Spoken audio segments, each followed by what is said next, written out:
everybody, welcome back to the channel. On today's video, I'm going to be giving you my full review of the Adidas Adios Pro 3 after 200 miles.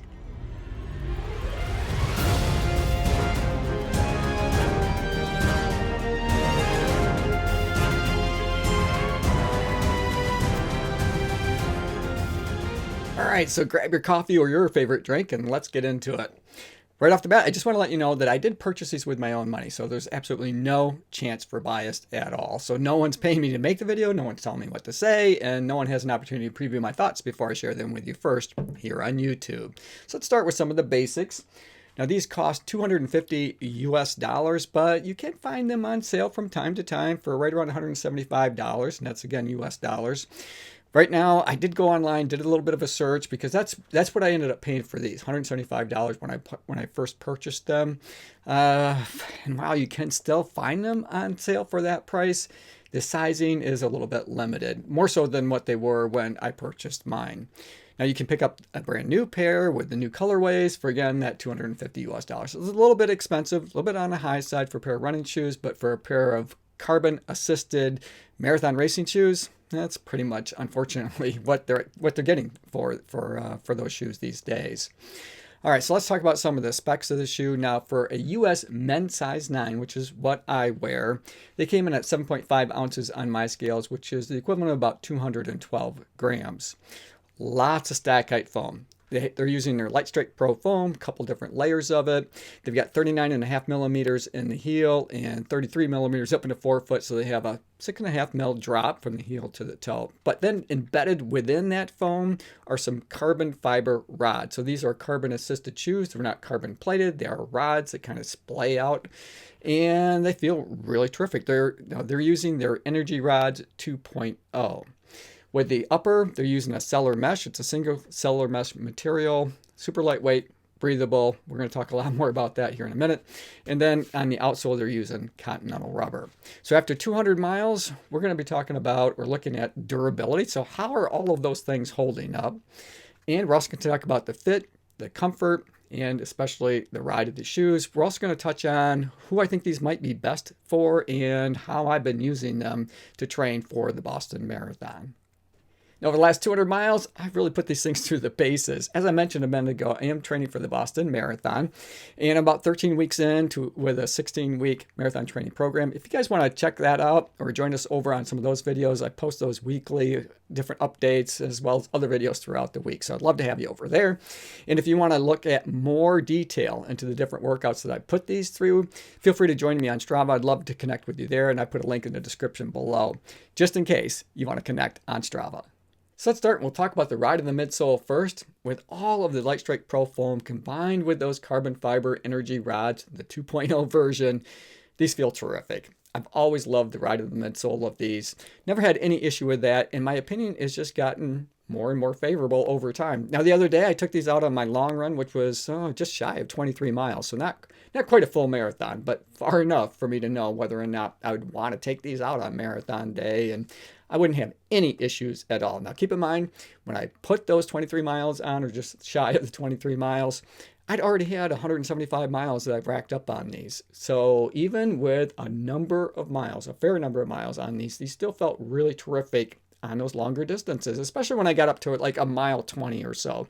You know, when your mind is telling you want to stop, but you just keep pushing forward, trying to keep running, keeping your legs turning over. I did feel like I was getting a little bit of help in those latter miles.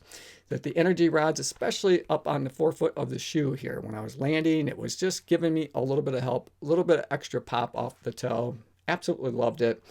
And I feel like they're super smooth. I guess that's the best way I can describe the ride of these. They are super smooth, buttery smooth to run in. So comfortable. And these are a highly stable ride. They have a nice big wide landing platform up in the forefoot of the shoe. They do narrow up a bit in the midfoot section and then widen out again in the heel. As you can see, there's quite a bit of stability here. So they're not a loosey-goosey shoe at all. So going around corners was no problem at all. I always felt like I was pretty safe. I didn't have any kind of issues with them tweaking my ankles. So really enjoying the overall ride of the Adios Pro 3s. Now, the integrity of the Lightstrike Pro foam and the energy rods is holding up really well. As we take a closer look at that foam, you can see that there really aren't any kind of compression marks. The only true signs of wear is if we flip it over and we start taking a close look at the areas that aren't covered by that continental rubber. There you can see where the foam has been chewed up just a little bit, but certainly nothing to be concerned about, especially with so many miles on these shoes. I think I can easily get another 100 miles out of these.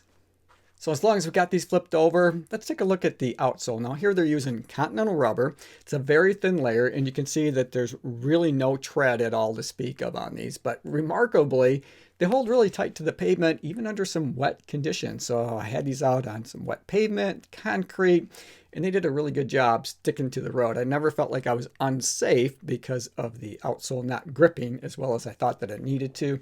Now, no running shoe is going to do great in snow or icy conditions, but under just simply wet road conditions, I thought that this continental rubber did an outstanding job. Now, it is holding up really well. It is a really thin layer, and you can see that there is some wear. You can see where the continental rubber has worn down some.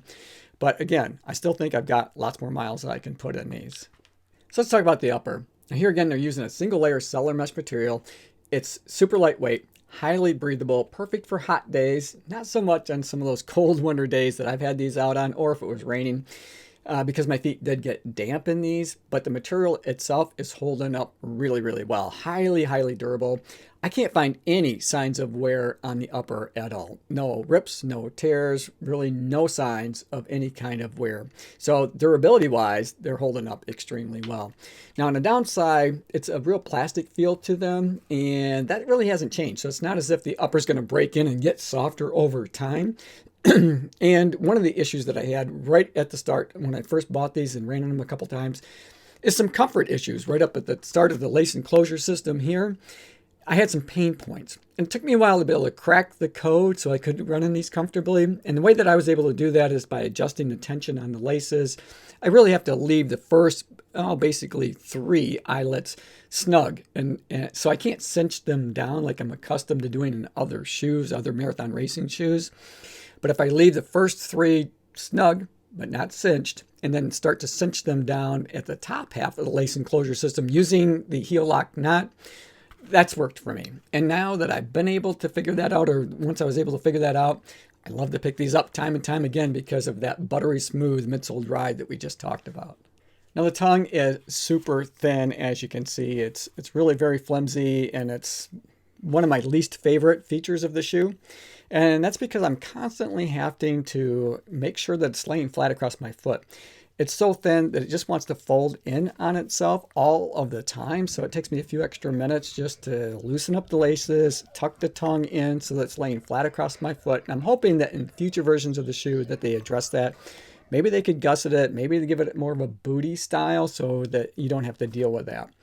Now with the padding around the heel collar of the shoe, I think they got the amount of the padding correct. I found it to be really comfortable. It's kind of this split style padding, and it rests up more towards the collar of the shoe, and it creates a nice heel pocket for your heel to sit in. Something that's a little bit unusual, and you might have noticed that in some of the close-up pictures of the padding, where you can see some of my sock material there. Well, there's a reason for that, because I'm going to try to demonstrate this for you. I'm going to hold it up to my mic. Now, if I'm pulling up, can you hear that? It's a little bit rough. It's almost like a Velcro effect. When you go down, it's nice and smooth, but coming up, it kind of grips.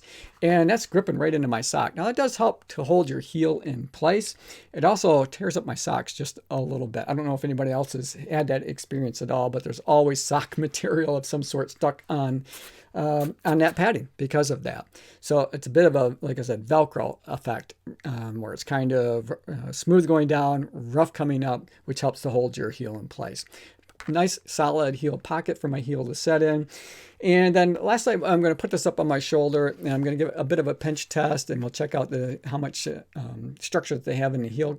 And there's really not much at all, about what you would expect from a marathon racing shoe, but I didn't have any issues with that. The heel lock nut did a good job keeping my heel in place, even though I was running pretty loose on the front end of that lace enclosure system. So overall, I would say the upper has held up extremely well in terms of durability, no signs of wear. You know, even though the bumper style padding looks like it's been worn, that's just sock material that's stuck to it. There's really no signs of wear on that at all. So no issues when it comes to the overall durability. In fact, I think these are an extremely durable shoe. And even though they're asking $250 for them, I think they're a bargain at $175. You're going to get your money's worth. I still think I can get another 100 miles on these, which would put 300 or so miles, which makes it possible to log some training miles, but also have them be fresh enough to be able to use to run a marathon. So who do I think these are good for? Really anybody that's looking for a versatile, durable marathon race day shoe. Now, as long as you can get a comfortable fit on the upper, I think these are an excellent choice. And I think they're well worth the money that they're asking for them, especially if you can pick them up on sale for $175 US. I think they're an excellent buy at that rate. Hey, thanks for making it to the end of this video. Hope you enjoyed it. I enjoyed making it for you. As always, run tall, run strong, be kind to one another. Thanks for watching, and we'll see you next time right here on Run Tall with Tim.